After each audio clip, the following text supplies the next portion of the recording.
Welcome to this evening's virtual program hosted by the Lithuanian Catholic Federation Ateitis. Our presentation is titled Baltic Advocacy Days Information Session. This program is being recorded and subsequently will be posted on YouTube. My name is Victor, aka Viktoras Nakas.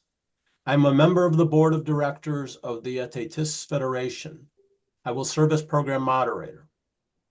Before we proceed with our program, I wish to explain the reason why our organization's leaders thought it important to host this session. The threats and harassment by Russia against the Baltic states continue. And now, like never before, the readiness of NATO to respond if the Kremlin takes military action against them is in question. President Trump's threat to seize a fellow NATO member's territory has shaken the foundations of the alliance. And the ability and willingness of Europe to respond on its own to the Russian threat is in doubt. Speaking recently in Davos, Switzerland, Ukrainian President Zelensky told the gathering of European leaders, quote, "Europe loves to discuss the future, but avoids taking action today, action that defines what kind of future we will have. If Putin decides to take Lithuania or strike Poland, who will respond? Tomorrow you may have to defend your way of life," unquote. We need the United States to be able and willing to defend the Baltic states if their nations are attacked. And now on to our program. We welcome Edita Buzienienė, the president of the Lithuanian American Community Incorporated, which comprises 51 chapters in 27 U.S. states. She will now offer brief welcoming remarks in Lithuanian. Prašom, Edita. Labadiena, labas vakaras, mėly ateitininkai. Labai džiaugiuosi matydama jūs visus susirinkusius šiandien. Ačiū, kad skiriate savo laiką ne tik domėtis, bet ir realiai įsitraukti į veiklą, kuri yra labai svarbi Lietuvai visoms Baltijos šalims. Dalyvavimas Baltijos paramos dienose Vašingtone nėra tik kalbėjimas iš šalies. Tai mūsų balsas, mūsų buvimas ten, kur sprendžiami svarbus klausimai. Praėjusiais metais aš pati dalyvavau šiuose dienose ir galiu pasakyti, viskas buvo puikiai organizuota. JBANC komanda viską aiškiai paruošė, todėl net pirmą kartą dalyvauti buvo labai lengva. Labai džiugino tai, kad didžioji dalis dalyvių buvo lietuviai. Tai parodė mūsų bendruomenės stiprybę ir rūpestį Lietuvos ateitimi. Nors šiemet pati negalėsiu dalyvauti ir būti Vašingtone, nuoširdžiai tikiuosi, kad daugelis iš jūsų ten nuvyks ir atstovaus mus visus. Kuo mūsų daugiau, tuo mūsų balsas yra stipresnis. Tai parodo, kaip svarbu lietuviams Baltijos šalių vienybė stovėti kartu su latviais ir estais. Tegul šis susitikimas būna ne tik informacija, bet ir paskatinimas veikti. Lietuvos ateitis ir Baltijos šalių saugumas priklauso nuo mūsų įsitraukimo. Linkiu jums drąsos ir gausaus lietuvių būrio Vašingtone. Ačiū jums. Ačiū, Edita. Thank you, Edita, for your endorsement of Baltic Advocacy Days. We greatly appreciate it. We are fortunate to have three experts join us today: Lee Allen, Karl Altau, and Krista Bard. Krista is going to speak about Lithuanian advocacy efforts. Lee and Karl will explain the specific issues that Baltic Americans will be lobbying for in Congress, and the logistics and events surrounding the three advocacy days that will commence in mid-March. To follow is a brief introduction of each of our speakers. Krista Butvydas Bard has since 2010 served as Honorary Consul, and since 2016 as Honorary Consul General of the Republic of Lithuania to the Commonwealth of Pennsylvania. Krista currently serves as Chancellor of the Consular Corps College, Chair of the Public Affairs Council of the National Lithuanian American Community, and Advisor to the Lithuanian Cultural Center. For her work, she has received numerous awards in Lithuania and the United States. With the Joint Baltic American National Committee, JBANC, since 1997, Karl Altau has helped conduct extensive advocacy on behalf of the Estonian, Latvian, and Lithuanian central organizations in the United States. This includes the period of NATO accession for the Baltic countries and the campaign for Magnitsky sanctions against human rights violators in Russia. He has addressed the Baltic parliaments and the United States Congress on the work of the Baltic American communities. Karl currently serves as the Chair Emeritus of JBANC. Lee Allen is Managing Director of JBANC. He joined the organization in February 2024, helping to connect Baltic communities through Baltic Advocacy Days and to inform Congress on the legislative priorities of the Baltic diaspora community. Lee received his master's degree in international governance and diplomacy from Riga Stradins University. He wrote a thesis on the role of Congress in foreign policy, using Ukraine aid as a case study. Krista will speak first. Before I turn over the microphone to her, I wish to note that she will speak for about 10 minutes. Karl and Lee combined will speak for about 20 minutes. We have set aside 20 minutes following the presentations for Q&A. I ask that you send me questions using the chat function during the speakers' presentations and as the Q&A commences. In turn, I will read the questions aloud at the appropriate time. Krista, the Zoom podium is yours. Thank you so much, Viktorai. It really is a great pleasure to be here. Okay, all working? Can everybody hear me? Yes, we're functional? Great. So I'd like to begin by reminding everyone we stand on the shoulders of giants. The advocacy work of Lithuanian Americans is a critical part of Lithuania being a free country now. And the advocacy work, for so many years was geared to Lithuania being a free country. Then it changed gears. It then had to turn into how to establish a durable democracy and a functional democracy in Lithuania. And now, with shifting geopolitical tectonic plates, and they're shifting constantly and very quickly, it is again increasingly important that we get back in gear and get back in touch with our elected officials.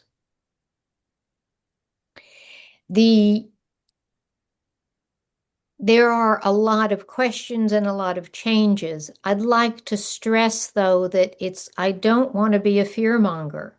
There's a bit of good news, and I want to stress that point of news that President Trump did I think it was in November, December, sent a letter to President Nausėda thanking him and congratulating him for Lithuania's positive effort to increase defense spending. Ambassador Gediminas Varvolis yesterday noted that Lithuania is allocating 5.38% of its GDP to defense spending. And for the American president to send a letter to the Lithuanian president is a positive indicator. And does that mean we're in the clear? That doesn't mean we're in the clear. We have a lot of work to do, and we need to keep sending letters to our elected officials and educating them to the issues that are important to us. So how does the Lithuanian American community do that? We have our own. I'm very grateful through the support of the Lithuanian Foundation. We now have our own software advocacy platform. We use something called Quorum. And we send out letters, and we're always trying to work on the right balance of how often to send them. We send them to our community, and if you and with a template and suggested copy that can be personalized if people choose. This software advocacy platform allows you simply to enter your address and zip code, and it will immediately give you all your elected officials in Congress, and you can push a button and select which one should receive the letter. They automatically get the letters. We know this works. Many people have received comments back. Some are clearly standard form letters, but that's okay. Why? I think I might take a minute to explain why it's important to send these letters. We chose to do this, not based on just our own thinking, but we used solid evidence-based research from the Congressional Management Foundation, which shows that 30% of every elected official's budget goes to constituent management. That's kind of a funny phrase, but what does that mean? That means that they count the letters that they get. They used to count postcards, but they don't count postcards anymore. We've talked to people on the Hill who work in those offices, staffers, and they say, postcards go in the trash now. So we used to do postcards, now we trash them. We now do emails. They don't trash the emails.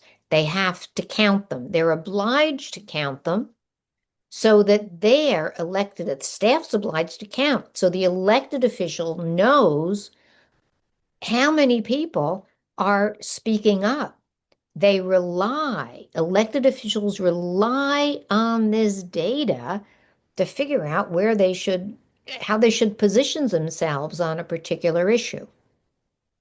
So that's one thing that we're doing that's really, really critical. If you would like to sign up to we're very secure about our data management, and we do not share addresses at all or any personal information. We give people an opt-out ability if they don't want to receive emails. But if you'd like to sign up, you can send an email to publicaffairs@yavlb.org, and we will put you on our list. We also we know that there are other letter writing campaigns going on, and I personally actively speak with the people who are leading those campaigns, and we share. What's wonderful is we share information with each other. The Latvian call to action, with many of you also know about BAFL, the Baltic American Freedom League, and LAD, Lithuanian Americans and Allies for Democracy. We work together. Everybody has a little bit different take on how to approach things, but the more voices, the feeling is the more, not just the merrier, but the more the stronger. And it's critical. We also partner with other organizations, critically with JBANC. We recognize that the Lithuanian American community wants to have their own letters, and that's okay. But it's also really important that we join together because our numbers are stronger, and that makes a big difference to elected officials when they see that we are united. So I think I'm almost up in time. I want to be respectful of your time limit. And I might maybe I think I have 2 more minutes, so I'm going to give you an example of, so what happens with these meetings? we try to have meetings. It's not always with the elected official, but it's sometimes with a staffer, and that's fine. Educating these staffers is very important because they're the ones who are writing the memos and the briefings for the elected officials. And occasionally we'll also meet with the official themselves. We meet with both people who we disagree with. That's a tough meeting to handle, but we have backup and support and information to get through. And people like Vitas Aukštuolis who have been there, done that, and know that eventually it helps. It's like it's part of building critical mass and message. People suddenly can shift their opinion with a constant repetition and outreach. I'll also give you the example of Representative Brian Fitzpatrick. He is what is considered a moderate Republican, middle of the road, from Bucks County, Pennsylvania. We met with him last year at JBANC. He then ended up organizing. He referred me to one of his volunteers who's organizing an international advisory group for him. And I then made sure that we had a Lithuanian from Bucks County on that advisory group. So he recognizes, perhaps more than some other officials, that international community is important. And we make sure that Lithuanians are part of that international community. But I also helped that person, that staffer, reach out to other nationalities that she wanted to have in the international group. So we're helpful to her. She ends up being helpful to us. Thank you very much. Thank you, Krista, for your insights. Now, Karl and Lee, it's your turn. So I'm not sure which of you is going to begin, but I assume you've decided between yourselves. Yes, Lee, I'm going first, right? Just a little introduction, and then Lee has agreed to do all the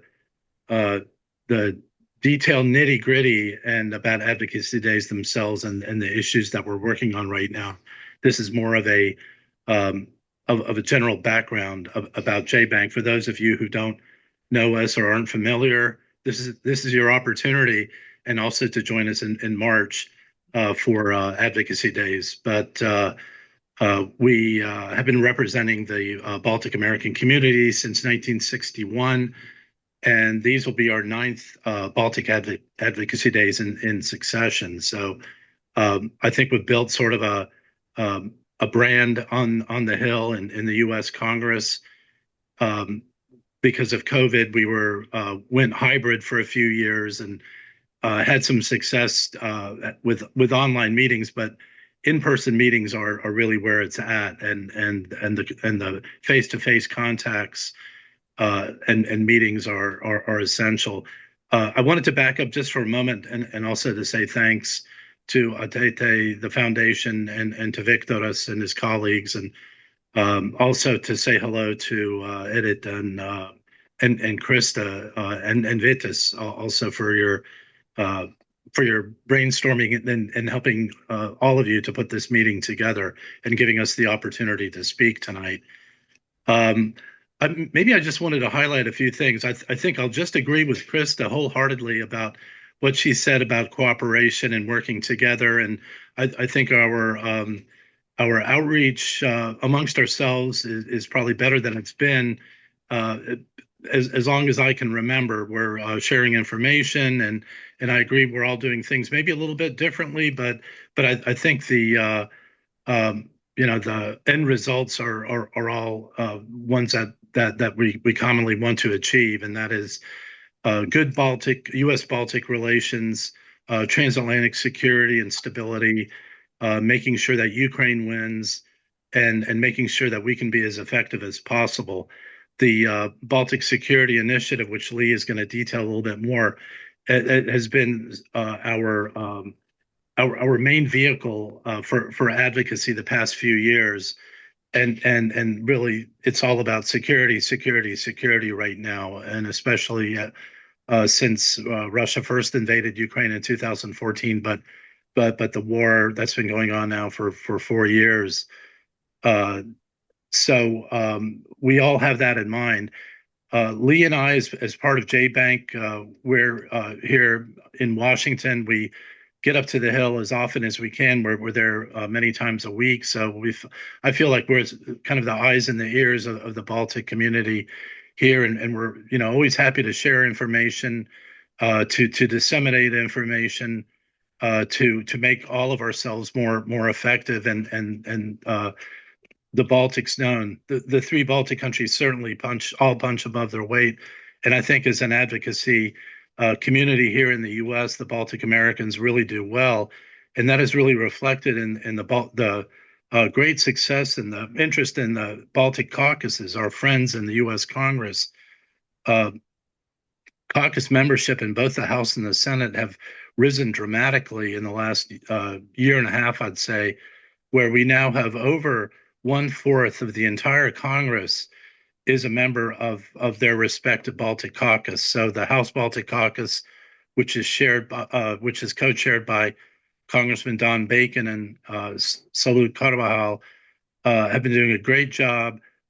Don Bacon, as Brian Fitzpatrick, is a moderate Republican, but he is unafraid, and both he and Carvajal, who serve on the Armed Services Committee, know what they're talking about and know how to get it, and they've been very helpful in navigating Congress and making sure that the Baltic Security Initiative is funded to its best possibilities. So we'll continue to work with them. And then on the Senate side, as you know, Richard Durbin has been the co-chair of the Senate Baltic Caucus since its founding in 1997. Unfortunately, he's leaving Congress at the end of this year, along with Don Bacon on the House side. But we'll have to find a new champion, someone on the Democratic side, to take over as co-chair. So we've been discussing that.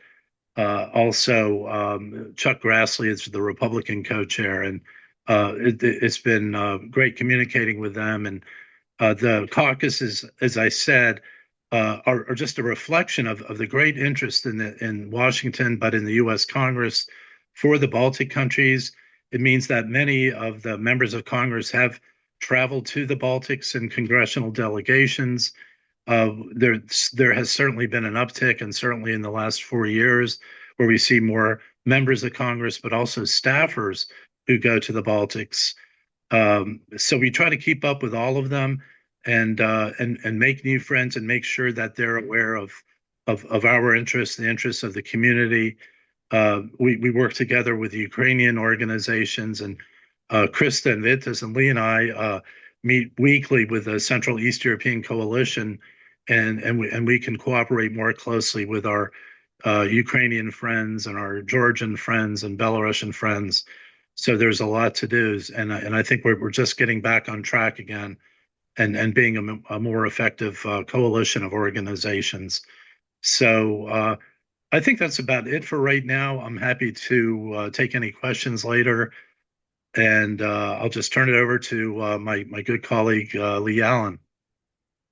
Thank you, Karl. And I'll just echo your thanks, and also just highlight what Krista had said about standing on the shoulders of giants, and also the importance of advocacy. And I'll get back to a point later on more outcomes of that Fitzpatrick meeting outside of what Krista had mentioned. I'll just emphasize before I start talking about sort of the hard security situation the Baltics face, why the Baltic Security Initiative, why Congress does what it does, and its importance. And then we'll get into some practicalities of Baltic Advocacy Days themselves. And I'll emphasize another point made before, is that the Joint Baltic American National Committee is a resource for the diaspora. So anyone who wants to get in touch for information about what's going on in Congress, about the latest in U.S. Baltic security relations, our line is always open. So something to keep in mind. We first would begin by going over something quite basic that many of you in the room are familiar with, but to start with the threat perception that the Baltics hold, and that being the fear of the reconstitution of Russian troops at the end of the Ukraine war. The biggest fear is that there'll be a greater number of troops on the border in these military districts when the war ends. And this is, we're preaching to the choir in this room. But the reason and justification and evidence for this threat perception is because of Russia's ambitions in Georgia, Ukraine, hybrid attacks against the Baltics, air incursions into Estonia, air incursions into Poland. We've seen the hybrid threats from Belarus of cigarettes on weather balloons coming over the border. You would say the weaponization of immigration. So this is a pretty well-founded issue, and that's already on top of the hard geopolitical situation the region finds itself in, given the Russian exclave of Kaliningrad and Belarus forming the Suwalki corridor, a 65-kilometer chokehold that threatens to cut the Baltics off from the rest of its NATO allies. And I would also add there's also much Russian military installations mere 35 kilometers from Estonia's border. As many of you know, this is something that folks from the region deal with day to day, and it's something that they live with. And again, just to emphasize a point, it's not to fearmonger, but it's a reality of a security situation. What has been the policy response since 2014, since the invasion of Crimea, has been NATO's transition from security frameworks more focused on deployments abroad, more focused on terrorism, returning to European focus, returning to the raison d'etre of NATO, that being the safety of the European continent. We can tell this by such language coming from the Madrid summit in 2022, saying that every inch of NATO territory will be defended. We can also tell the seriousness of the situation, and something that Krista had mentioned was the percent of GDP towards defense. The goal now by 2035 for all European states is to exceed 5%, something which the Baltic states are going to be doing already in FY26. As we kind of collect our thoughts on security and what the policy response is to this geopolitical situation, we land on, well, what is the role of Congress then? And I would add that the role of Congress, or one of the powers of Congress, is the power of the purse.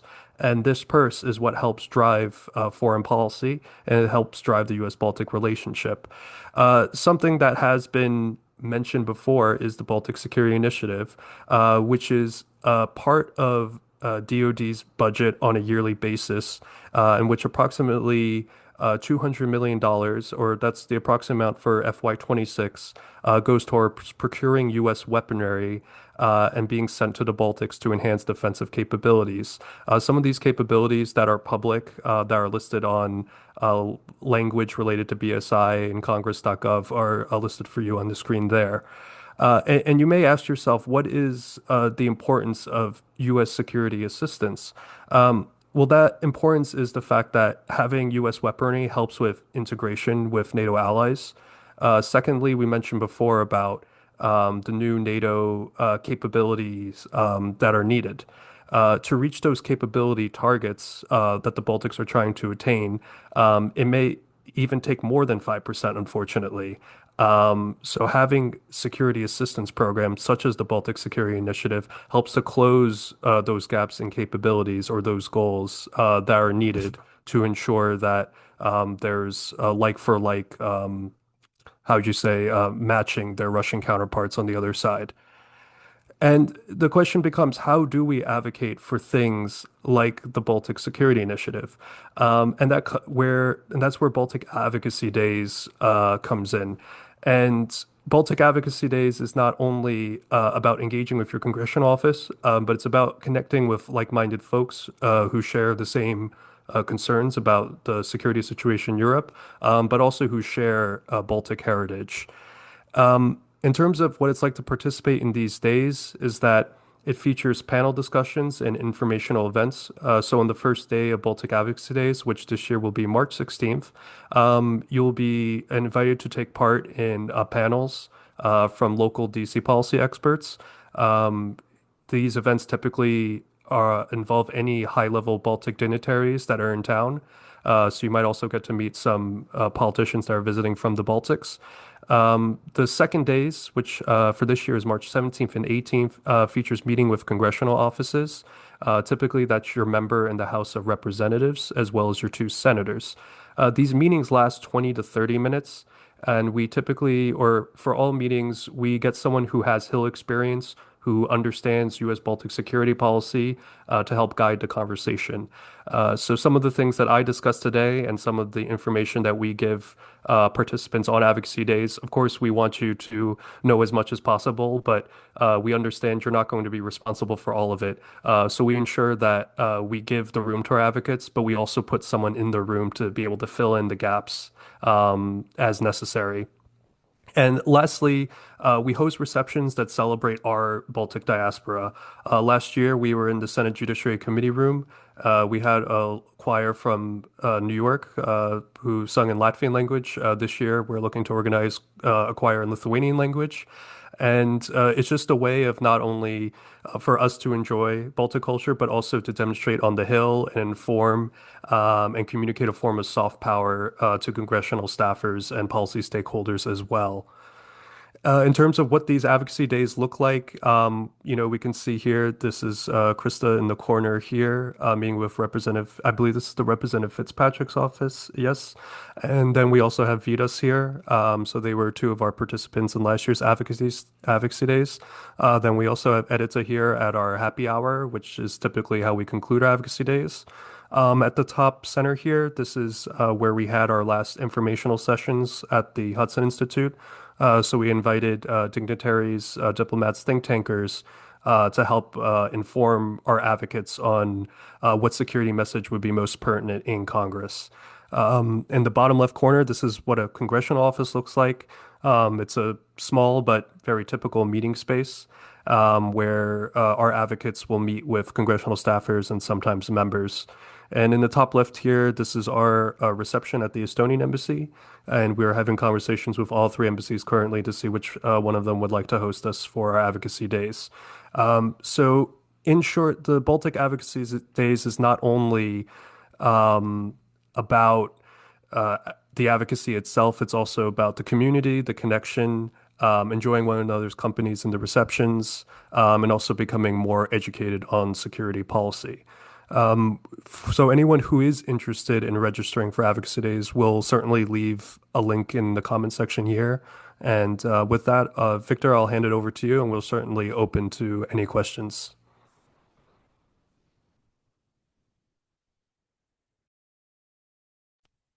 Victor, I think you're muted. Yes, thank you, Lee and Karl, for what I think is an excellent introduction to Baltic Advocacy Days. I think it really lays it out clearly what those days entail. I'm looking at my chat function, and I don't see any questions. So I want to encourage you all to, if you have any questions, to pose them now.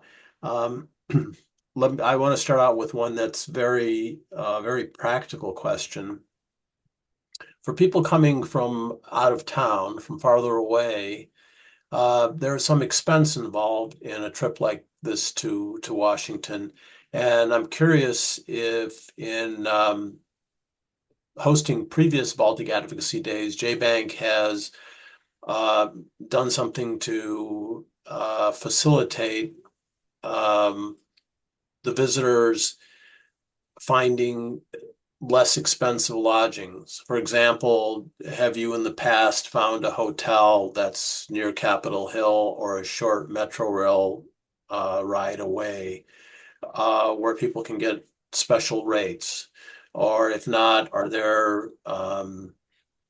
is there a list of Airbnbs that you might recommend that people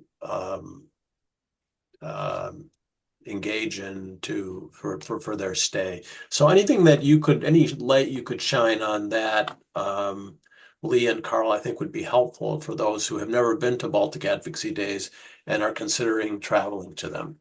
Yeah, sure. In short, we don't provide that resource. Of course, anyone is free to reach out if they want advice on accommodations. I will add that The American Latvian Association is, I believe they're about to announce a stipend for younger people to attend the advocacy days.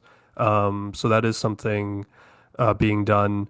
In terms of what we do in our end, I know um, we actually don't charge for the event. It's only a recommend donation. So most advocacy groups are, some of the large advocacy groups, they'll charge up to $50, $60. So we try to keep our event free of charge.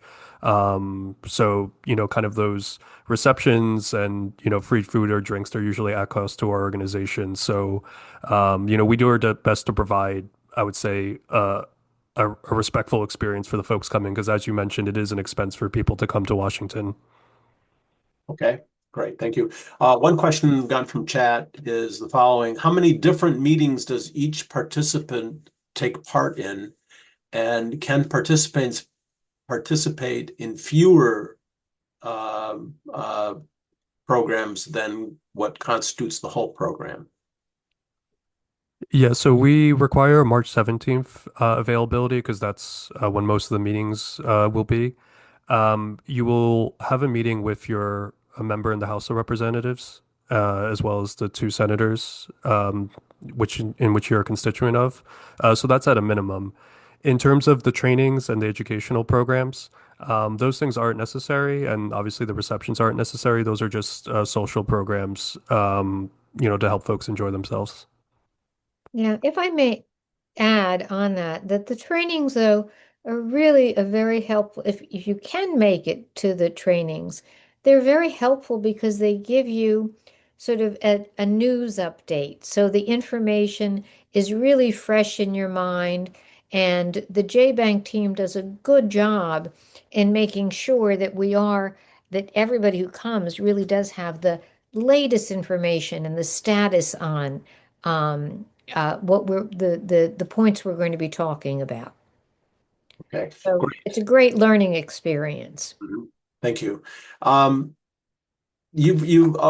of you spoke about how much progress has been made by Baltic Americans in drumming up support on Capitol Hill, and I think that's really, really heartening to hear.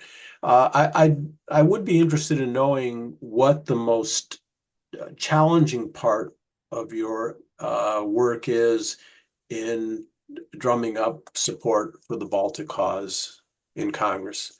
I'll give a personal example. I live in the Towson, Maryland area, recently moved here, and I am on the American Latvian Association mailing list. And so, we get these calls to action, and I write to my local congressman who's a member of the Foreign Affairs Committee in the House. And I've asked him 3 times now to join the Baltic caucus, and I never get a response. I may get a form letter response, but that's as far as it goes. And that's a very small example. And maybe there's some more cosmic examples that the 3 of you can mention about what the challenges are that you have in lobbying for the Baltic cause on Capitol. Actually, may I address that, Butvydas, that very specific challenge you're having? So first, thank you so much for making that request and writing and asking they would join a Baltic caucus. That's great. And they haven't responded. That sometimes happened. I might try another route then. Ask for a meeting with the staffer that handles international affairs. Go a different route. Let's educate the staffer then. You might not get them already. The goal is the Baltic caucus, but then let's take a step in the right direction. They are, and Karl and Lee, please correct me if I'm wrong, but you have a greater likelihood, I think, of having a meeting with the staffer in charge of international affairs. You are a constituent and you're requesting a meeting. And if you bring several other constituents with you, there's a group of us that would like to meet. And it's a half hour. It could be via Zoom. It might not be in person. But that's how it begins.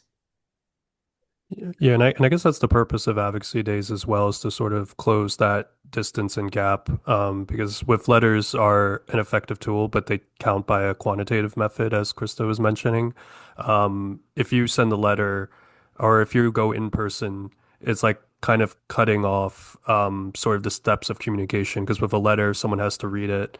Um, then that in turn has to go to a legislative assistant, to a legislative director, send to the representative. If you meet with a certain level of staff, it's going to go right to the congressman as an ask, or if it's the congressman himself, he can just say yes or no right there.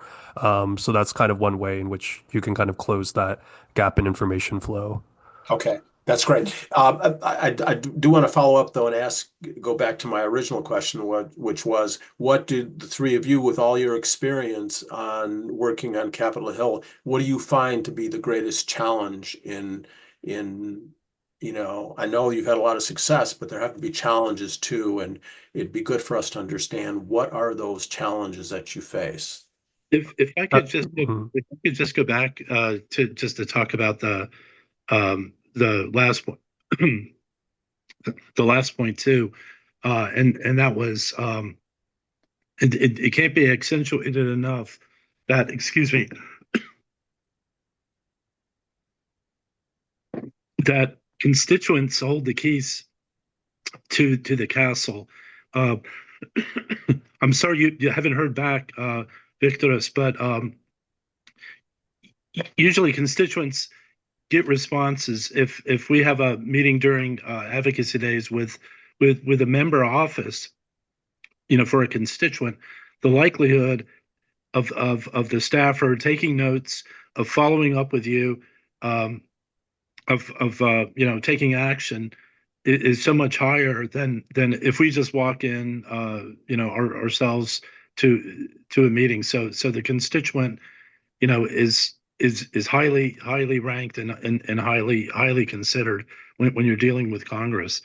And then I would just say that it's been kind of surprising because we all know that it's been pretty decisive or divisive, sorry, in Washington recently, and there are the different, if you say extremes, or different polar opposites of the parties are further and further away, but we found that when we're talking with staffers, I think just about everybody that we've met with has really gotten it, and they I think when they're meeting with us, talk past the politics, and they understand the importance of the Baltic Americans' concerns. So I think that's something where we've found friends and allies, and not just sympathy, but I think practical positive actions for what we're all trying to do, and more interest in the Baltics, like I said. So it's been a little bit different from what I might have expected, a little bit more pushback, but there really hasn't been so much. Yeah, and if I could answer Victor's question, I guess the biggest challenges I find in advocacy is timing, following up, um, as well as getting staffers engaged. So what I mean by timing is there are certain points in the legislative process in which your ask has more weight. So for instance, with our initiative specifically, the reason why we do it in spring is because at a certain point in the appropriations process, or maybe we'll use the word budget process for the US federal government, it goes to a committee level. Once it goes to a committee level, really only the members who are on the committee have a relevancy in how the defense budget will go. Once, the House and the Senate, when they combine their bills, only the leadership has an influence in terms of what goes in those bills. So the reason why we have it in spring is to try to strategically time when is everyone's member kind of relevant in the budget process. So timing is a huge issue. The other, I would say, big issue is following up. So you can have a really great meeting and everyone loves what they hear. And I know this is going to maybe not be the most appealing thing, but there really isn't too much ideological issues that stop congressional offices from supporting the Baltics. I would say 90% of Congress you can have a strong meeting with.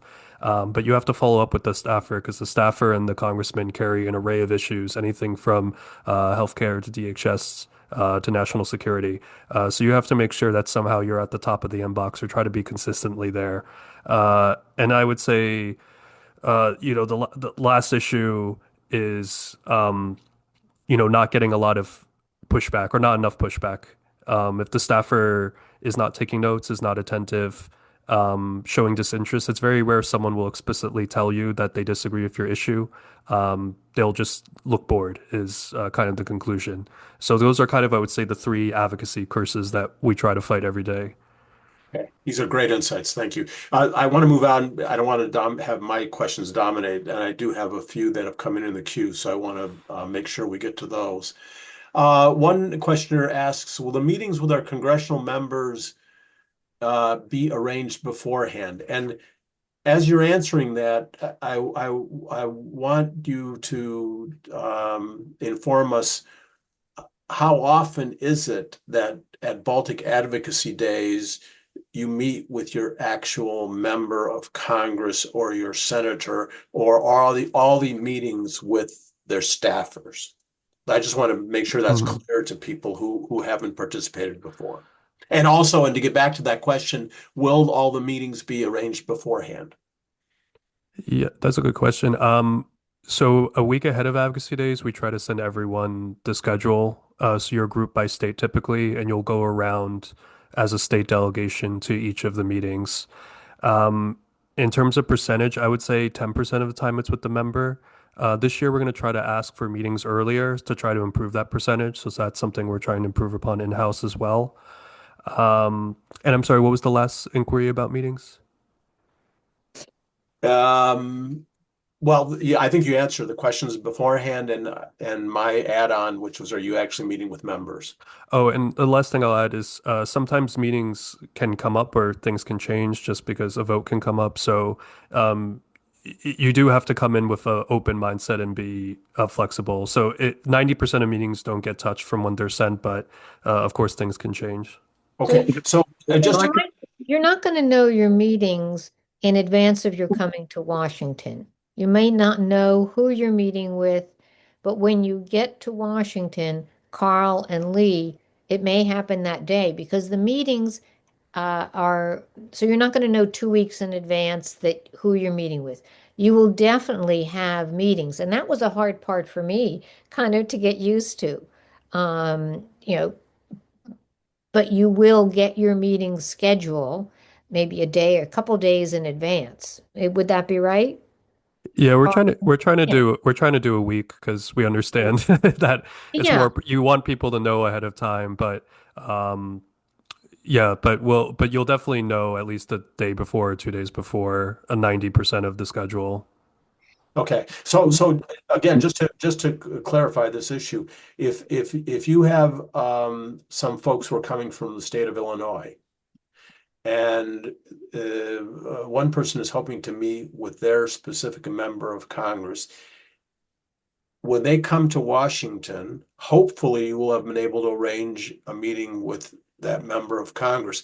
But there is a possibility that you won't, but you will go to other meetings with other individuals there for Baltic Advocacy Days to meet with other members from the Illinois delegation in Congress. Is that correct? Correct. And one example would be the New Jersey delegation. And this was a high productive delegation we had last year, but they took about 8 meetings in one day. So that's quite high. So they met with 6 different House reps in New Jersey, and then they met with Senator Booker and Senator Andy Kim's offices as well. So you're part of that delegation. Got it. Okay. Next question.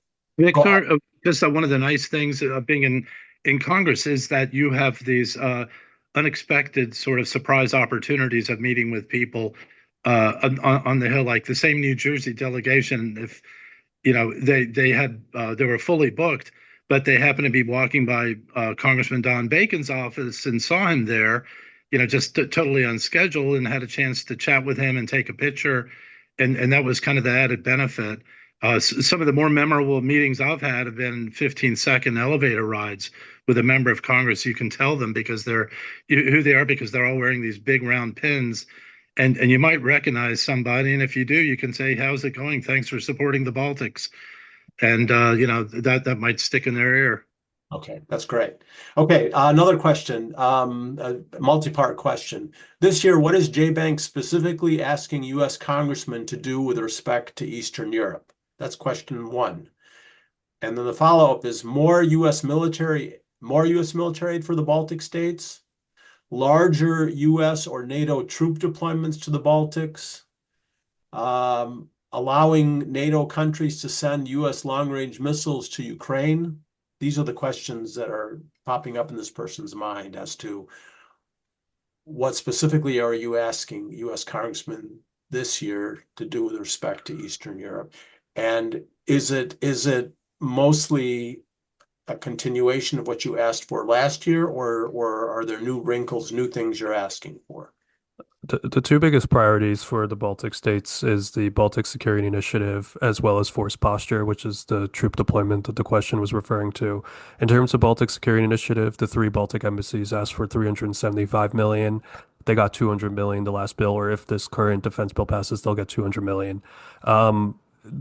So our European command, the US's European command, makes an assessment of what the Baltics need, and they recommend a number to Congress. The Baltics make an assessment of what they need, and they make a recommend number to Congress. We obviously back the higher number, if that makes sense. So that number is still being developed, but I imagine it would at least be in the $300 to $400 million range. But we don't know that number yet, but we will know by the time Advocacy Days comes around. In terms of force posture, this was a concern last year. There was supposed to be a dramatic force posture review by the federal government. There wasn't really such one, and some of the force drawdowns were quite limited, mostly to Romania. So on the force posture issue, it looks quite positive. But the main thing we'll be advocating for is Baltic Security Initiative, the most pertinent Ukraine sanctions bill. So I know folks will probably want more specifics, but in politics, a week is a lifetime. So whatever is the leading sanctions bill against Russia at the time of Advocacy Days, March 16th to 18th, those will be the two main practical policies we'll advocate for, and then the caucus for the Baltics. Okay, great. Here I have the next thing I have, yes, the next one is a comment, not a question, but it's an interesting one. It says, I don't think we should disparage lawmakers who do not join our caucus. The Baltics had no better friend than Ben Cardin, the former senator from Maryland, now retired, but he never joined our caucus, but sponsored tremendous legislation that benefited us. So my question is, do you encounter members of the House and Senate who, for whatever reason, don't join the caucus, but they are nevertheless very supportive of Baltic initiatives? Yeah, usually if you're leading a committee, they don't want to join a caucus because they don't want to look too biased. So that's an example of how you can be supportive of the Baltics and not be in the caucus. There are many, you can have a philosophical thing against caucuses as well. Some people only want to join caucuses they're very active in. So those are the two main reasons why someone wouldn't join but be supportive. Yeah, so it's kind of like don't be attached to the caucus. Stick to the issues instead. Cardin, by the way, was Litvak. Right. Yeah, that's absolutely true. I agree that it's you have to walk the walk and not just talk the talk. And some members will say that they're not caucus joiners, and then like I'm thinking of a congressman from Massachusetts who said he wouldn't join a caucus, and then 6 years later he joined. So persistence pays off. Right. Okay, great. All right, so we're now at 8:55, and I think we only have time for a final question. And this is kind of a nuts and bolts question. What information do we get regarding the schedule, specifically things like where we need to be, at what time, the location of the entrances open to the public, security issues, and overall how best to get around DC? I assume we are on our own getting around. So this sounds like a first timer, right? So he has Yes. questions. So basically, every state delegation has what we call a delegation lead, who's sort of the Hill experience volunteer. And you'll get by email your schedule. So the member, the staffer you meet with, and the room number. And then your delegation lead is responsible for doing the logistics of organizing the state delegation in terms of the meeting point. So, for instance, you were uncertain about, how to get into a building or something like that. That's something you might ask your delegation leader to do. So usually last year we had about 10 delegation leads to sort of help this situation, but usually by the first half of the day, after 2 or 3 hours, there's some kind of understanding of how the building works. But there's certainly a few wrong turns. That I still make wrong turns on the Hill to this day. Yeah. Okay, but so if you're a first timer and you're showing up on the very first day, you're going to have a room number or a location where everybody is gathering, right? Yeah, if you show up on March 16th for training, you'll likely be um, either in a think tank, which has a specific address and floor and building floor, which you'll be given, a folder with briefings and documentation, as well as a lanyard. We'll introduce the issues. You'll be assigned a WhatsApp group, or if you're not in one, your delegation leader will email you on that day, and you'll probably come to a consensus on a meeting point. And if someone's less experienced, obviously that meeting point will not be, somewhere obscure in the capital that's difficult to find. It could be outside of a security gate. Okay. Yeah, and just so you know, I'm directionally challenged. I have a really I bring a map with me I print out a map of Capitol Hill. So I have all the buildings. I'm kind of getting to know them after all these years. I just it's a labyrinth. And what's wonderful is that JBank does have somebody who kind of helps lead each group through the buildings so that I don't have to really think about that. I can just focus on, okay, connecting with the people, connecting, with the person there. I must say too, I'd like to add a very important thing that it's not just about the issues, it's about just treating the people that you meet like human beings. Well, what's your nationality? Paying attention to doing a little research maybe about what ties there are between Lithuania and your state uh, already. Have some of that. We did prepare a Baltic economic uh, summary sheet, which we may revisit that this year, Hmm. but just so that, uh, but a lot of it is remember that they're human beings. Find out who they are, and Right. and what their interests are. Okay. We are almost out of time. I'm going to ask each of you to spend no more than 30 seconds if you're inclined to address this question, but it is the last question. We've talked about lobbying Capitol Hill. Let's turn to the White House very briefly. Is any effort, this is a question, is any effort being allocated to enlightening Trump's inner circle? So that opens up a can of worms, but just give us your 30-second reaction to that question. And I think that's a question of access. And then there have been engagements with folks who've worked with us who've engaged with Trump's NSC. So these aren't like the public facing people, but people who do work for the administration. And we also have engagements with the State Department as well.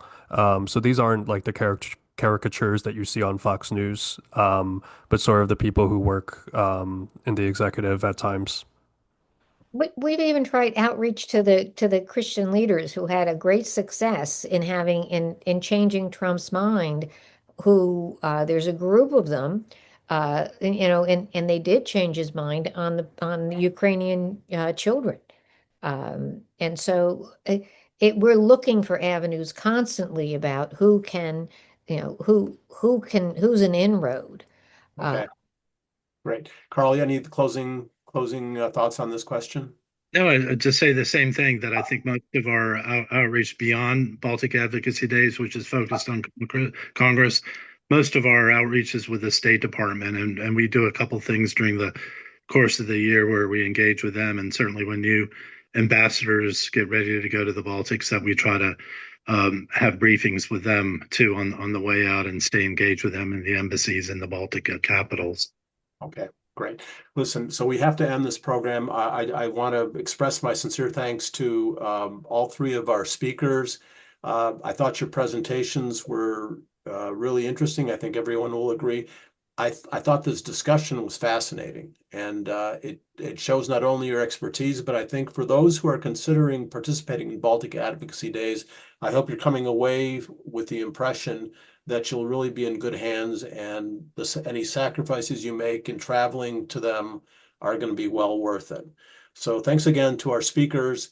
I want to thank everyone who was involved in planning this program. I'm not going to name all the folks except for one, and that is Vytautas Aukštuolis, because Vytas was the one who inspired us to organize this program. So our thanks to Vytas, and thank you all for participating this evening. Take care.